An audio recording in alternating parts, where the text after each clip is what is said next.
wala kambe sawabama o koni wakati nuna ɲɔgɔnna nana san o san ɲininkaliw bɛ caya suɲaliw bɛ caya donkabɛnw bɛ caya galonw bɛ caya girinkajɔ ka ca an bɛ bilasirali juman kɛ silamɛw ma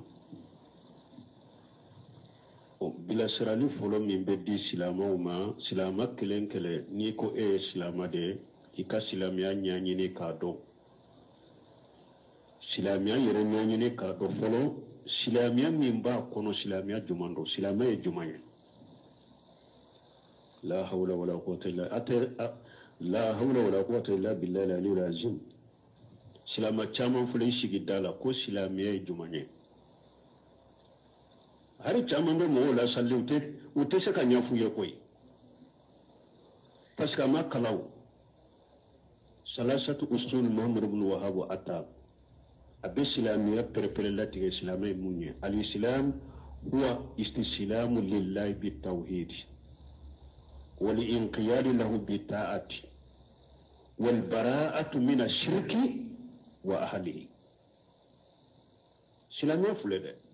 min ni silamɛ min ye nin dɔn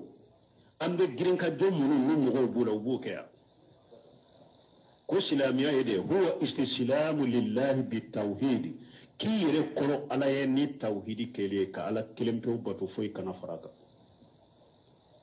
tawhidi kalite saba in ka sabati bolo fulankafoya kalite saba k'i yɛrɛ kɔlɔs'a ma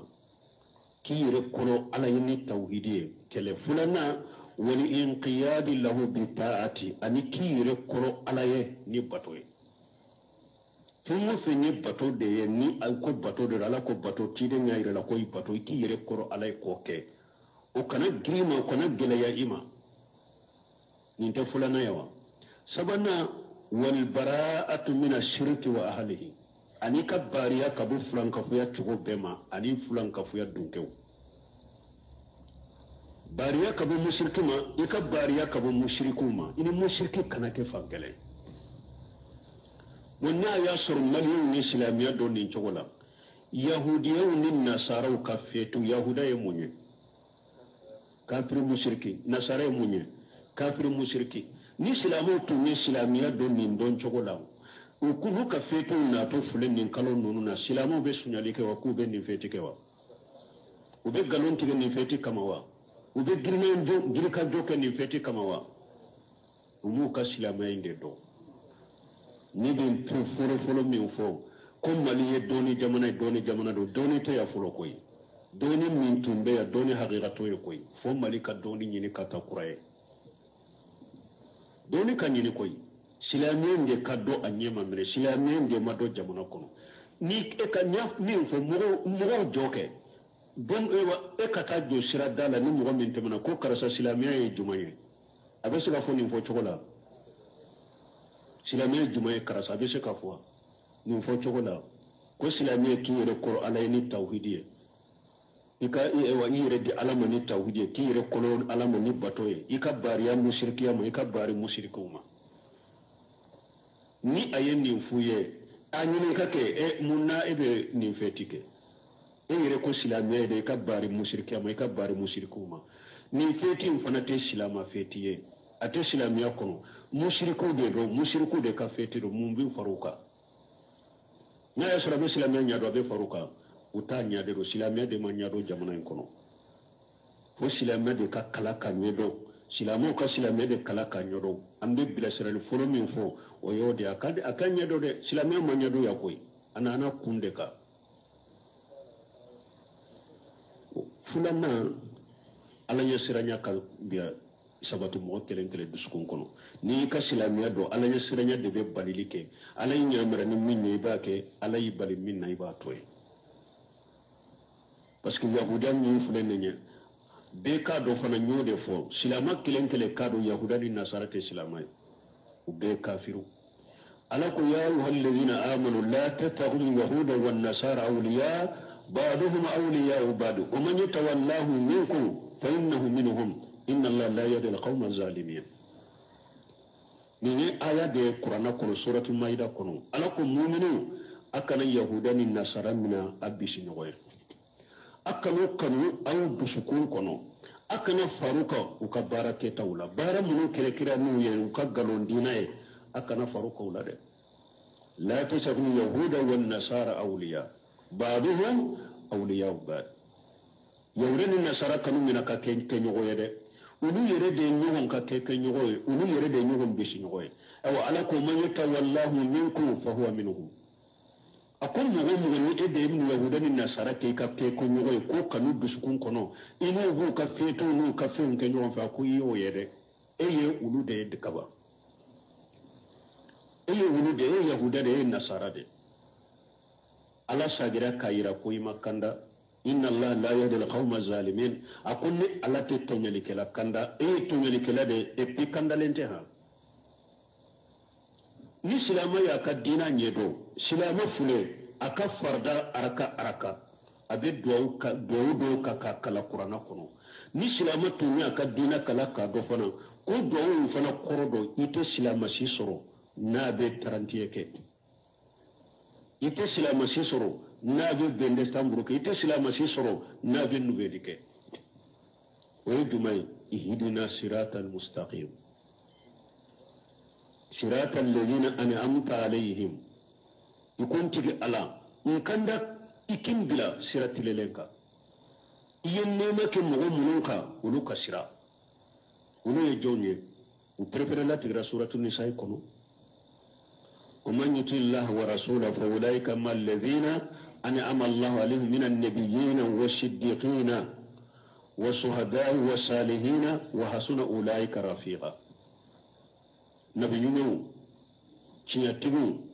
shedisu mogo nyumaw bo ifule ka ala deli suratul fatiha kono ika farda araka ika nafila araka ko ala ki fara ulude ka ko ala ki bila ulude ka shiraka ko isa gira ka fu ka do ko ko khairul maghdubi alaihim wala dalin ntigi ala idimina mogo munun koro ika nan bila ulu ka shiraka de to shirkelaw be ko yedunye yahudiyaw parce que uye tinya do ubanna ka barake nay wo efule ka ala deli comme ala dimina ramun koro tawsiru bela uye yahuda uye ko ala kana ebira ulu ka shiraka nin fetu nunu ne jonka fetu ye yahuda fetu wala dalina beko tawsir kala beko yen nasara de mo filibantu kasira itigi ala kanin bila mo ka filibantu mo filibantu kasiraka filibantu tawsir kala be yo tawsir kon nasara de wada to sufyan ibn wayna ko man fasada min ulamaina fa fi shibahu min al-yahud wa man fasada min ubadina fa fi shibahu min an-nasara tawsir kala be yen ayawu khairu maghdubi alayhi yahudawi dallina yake nasara wude min nislama dole ke baga min ciyana ye yahudaw nyogona nislama bato kala min ciyana ye nasara nyogona ne ay refule kan ni fo dawla ko ala kan bila yahudaw kasiraka ala kan bila nasara kasiraka dugu ka sebe dese islamu de basa esiga woni do korodo aka farda arakan kele kila bakala akan na fila arakan kele kila bakala dowi ata korodo kele fulanna esiga ka do jabira abin min da wuni fa ka salli ko riska jabira na tun jabira islamate se kelensa tarante do ku ba tobi se kelen na yasuru min da wuni aba fo aba kordo na yasuru min da wuni aba ke suni tile a jabira se kelen ita ye islamate den kelen bolo jamana ko ya et puis item islamate kelen ni fana ko beta se mu kanya ko tarante do ba pour que sebe marase 31 ite sila makile na beta se nyukana ite sila makile na beta petarni nyukana ko abina fer mina kere la ni nasara ka fetiliye na ya suru ni duwa koro donna na ya suru ni duwa jabira islamu bolo mina kere ni nasara ka fetiliye ite sila makile na beta takana na jamana ngono mislama abe dina la dina ma ta fe koy abe dina la dina min negete awla abe dina la dina ma te kele yaye abe dina la dina ma ta do abe dina la dina mi ayaka jianya na mayana ka janyi antre de bilanye silama ta yin ne jamana yin kono o ka jiya nafa o ka jiya antere o yo de bilanin dina nyai nin fe fora nin be sabatira silama buru wallahi nin feti nunu abette ne ka jamana nyiri ni silama min be fo jamana ko min be fo jamana ka ko maliye silama jamana ko maliye doni jamana ko mali keme ko bi konontoni duru ko ye silama de wallahi nin nunu tunye tinyaye tarantiye be teme ya mugo tado yere ko tarantiye nana nin nunu tunye sababa de tarantiye yere tunte do an ka jamana koroya abette me comme don sempuno fo mugo ye nyugo nyiren kare esige sa nyele mana na ya soro nin nunu ye tinyaye ko doni jamana de mali na ya soro ye tinyaye ko silama jamana de mali na ya soro ko o ye tinyaye de sabana munye ko keme bi konontoni duru ye silama no ya soro ni saba ye tinyaye tarante tumbe teme nin jamana kono mugo ta do yere niveli be teme ate do bende sanguru be teme ate do en balma nonu ne te tinyaye jamana kono de ko doni jamana tinyate ko silama jamana koro silama ko ni ba kono tinyate ko minye keme ko bi konontoni duru silama tinyate ni nonu ne tinyaye aw ko mogo duru de to nonu ye chrétien ne fe ko mogo duru de wulu ye mogo duru de Bamako sebe sa mogo duru wulu de be Bamako ka sebe sa la hawla wala quwwata illa billah aslama ayem mira katasi et puis afora mun wanne chrétien yakala ka do ani chrétien mun nyere be har chrétien la sisa no be chrétien nyedo no fanate chrétien yen ngalo min do chrétien la nu ta fe nin tarante te isa ka dina ko nin tarante hari chrétien sobe utake koy tinyate galon dilalende do ka suri isa ka dina ko harate chrétien ko boli bato de do nin tarante min fulani fete min fulani boli bato de do ayeta nyanyini ko sobe boli bato de do odiato bul khaym al jawji ndella ka ya ka kitabu qura kamu ahli jimma akoni mugonni nin tarante fete e ko merci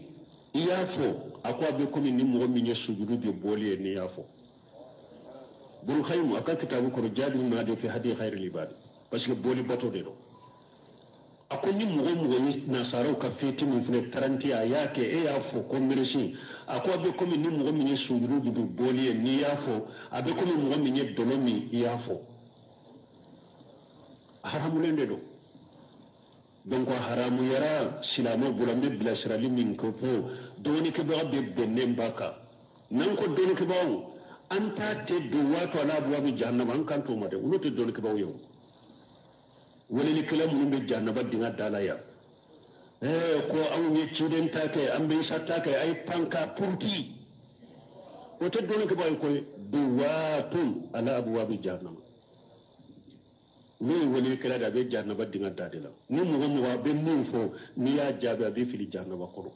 me kata sebo la doni ko sebo tabina nin jama kulu be bennen baka kunna sarau ka feti min fulani ya kwa feti le haramu de islam buru ko haramu de islam buru ciden de ko man tasabbaha bi qawmi fa huwa minhum akonni mugo bonko nyogonya iyo doye kaba iyo yede atara laka ayadila alako man yatawallahu minkum fa huwa minhum akuya wudani nasarabu ka ko mununa mugo faranuka wala kuyo doye ciden fele ko man tasabba bi ghawfa wa minhum akonni yo mugo ladde yewulu yakaba wo mo be yahude ladde nin fetula ibn nasara ladde nin fetula yu doye ya haramu kay ka dinala silama doni ko babbe de bennoka ate daga yika fara yahudan imamu na maliki me nyode fo nko jamana yi maliyin ko kulube malika majabi ate malika majabi ka koy ni feti ko la imamu na maliki ko yahudan na sarau ka feti min fulani musa nyelema ko silama kelenkele be ko addo ika du da tugu ika sigi ka du da la ika den kana bo ka faruka bedde ko non na maliki ko na sarau ka feti min fulani nye ko silama kelenkele addo ika du da tugu ki den ko shi ka den kana faruka bolo ko ko ni feti fetili aw ko be malika mujabi la mi aba yore mi setane kam majabi la ya malika kam majabi ko nite awa kafaru kan ni feti la haramu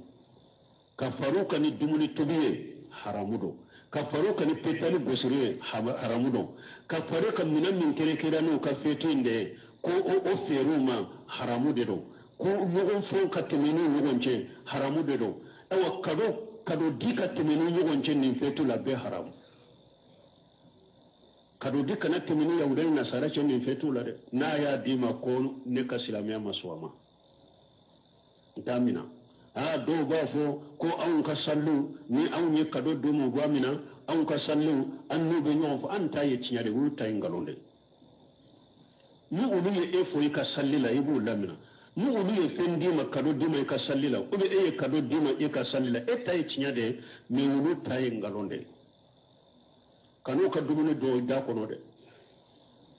ini kerche min be sigi nyogonyala ni ewa donkundi dumuni anana dima bashi tole ko dum kono babu la dumuni dima bashi tale ka dum ni feti dumuni na ye malo yakani sorofo kanu soro ko ina ka saginta dum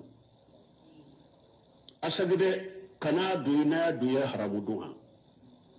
ni ya du ya haramu dum iya deme epi anko fulan ka fuya de do epi ne sara o fule alaka de soro feti de la sira makan ka faru ko la nasara ko isa ye ala dende ala de isa wolo ube jonka wolo li fete ibake ka jonka wolo li fete ko isa wolo li fete ni dero otea do unu bolo do mi isa wolo ala donc ala ka den soro fete fule ka fara ya nasara ko wodela ko isa ye ala dende donc isa ye ala soro o fete ni o den ko ni fete fule de la e fana fara li kawla est ce que be ka dina do yere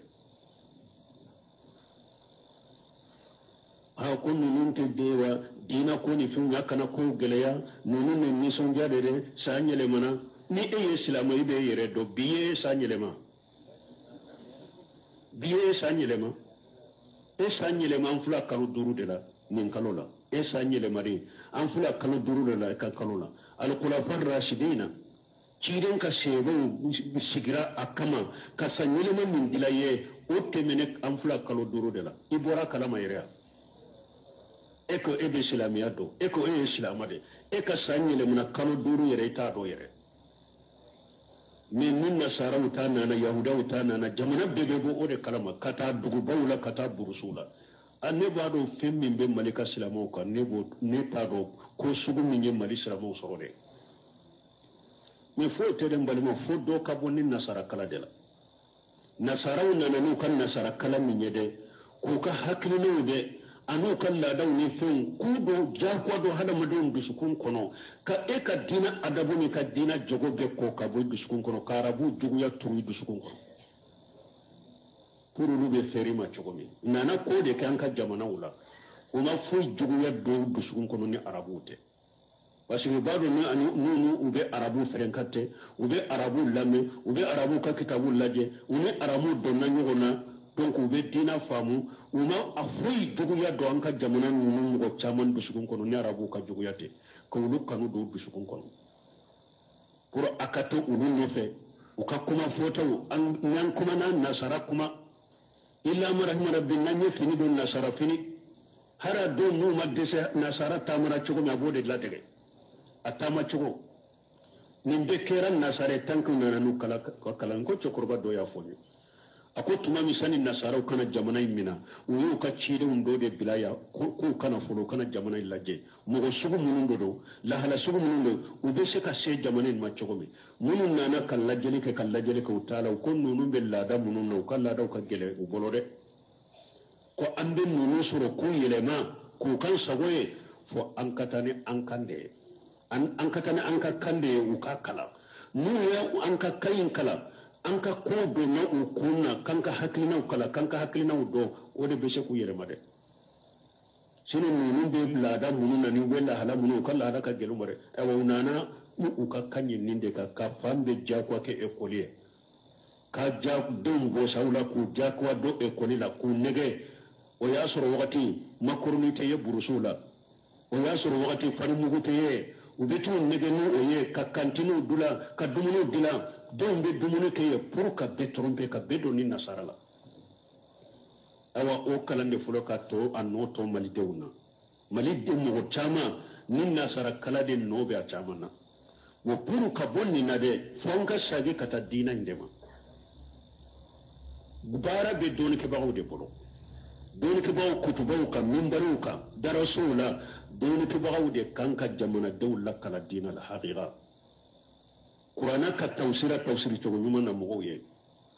tawhidi yere dina yere akata kalle sirna ka kala mo la misiru kono ka famu ciiden ka hadisa kan la kala mo la ka famu minbaru ka mo ka bo baroni jiri kanni ewa kankana purtila minbari ka ciiden ka joyoro de do ni an ka kutuba an ka jamana ka kutuba kala na chamanyire minbari ka ni a photo ye na iya ni a filmu na ka image inyana yere abe barode la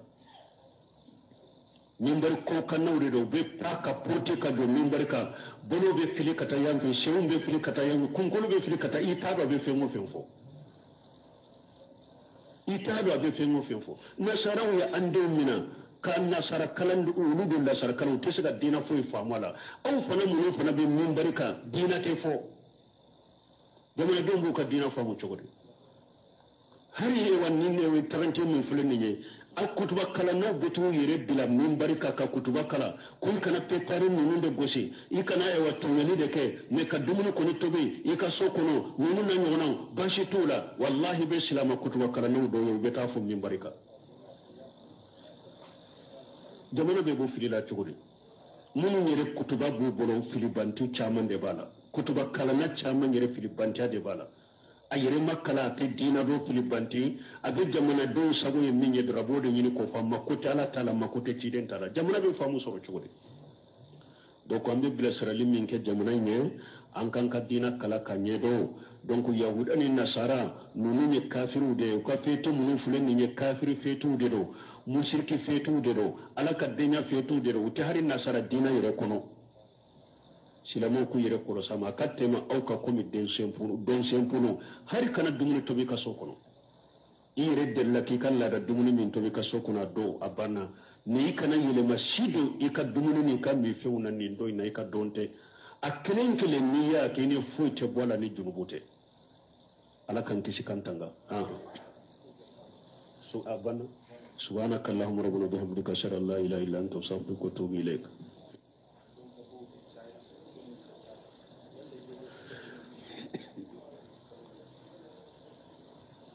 wala kambe sababa ma